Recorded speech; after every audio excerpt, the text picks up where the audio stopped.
Sure, this trebuchet does not launch until we are absolutely ready. Right, now the rope has done its job.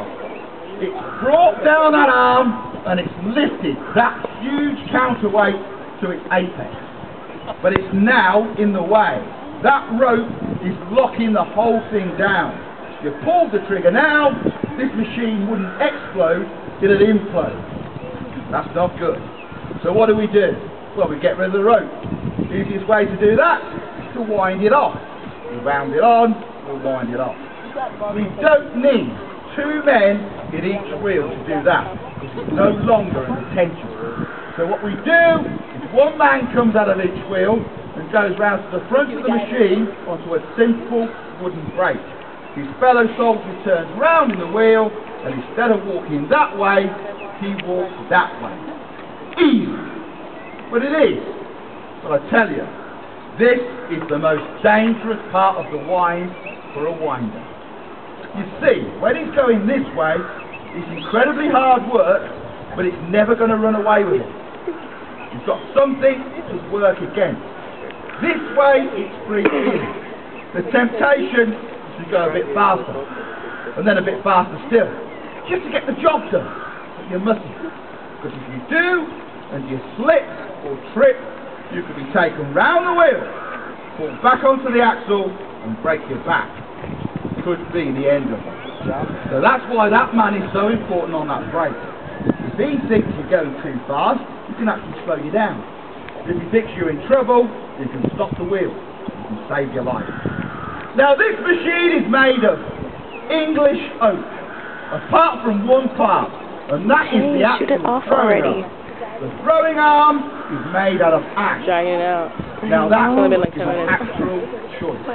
We've decided to use ash because ash is very strong, but it's very forgiving. It's a naturally whippy wood.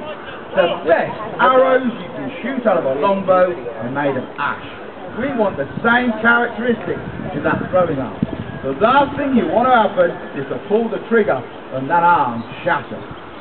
The rest of the machine is made of oak, over 300 separate parts.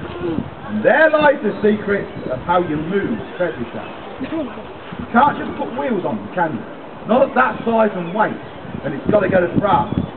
So, the whole thing is designed to come to pieces. When you put a trebuchet together for the first time, you don't use glue, and you certainly don't use nails.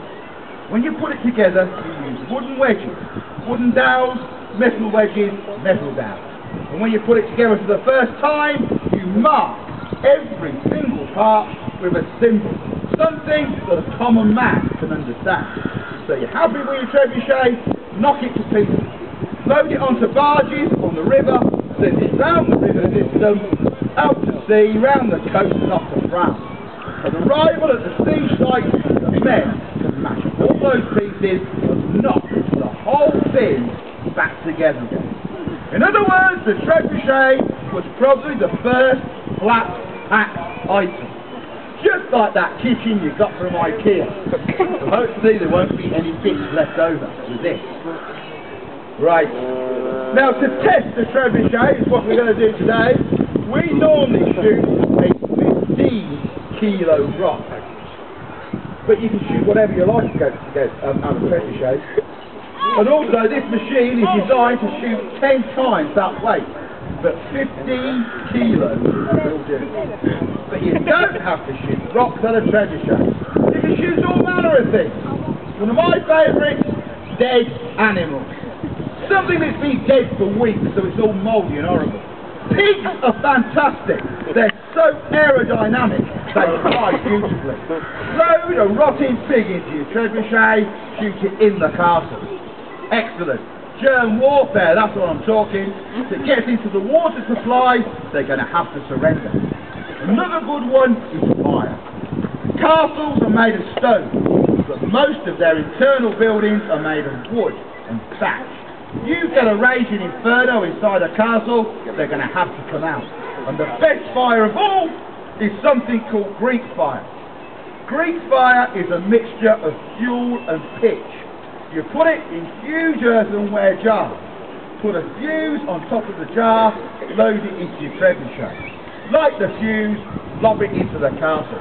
On impact, it bursts open. The fuel goes everywhere, the pitch sticks to everything. And when it ignites,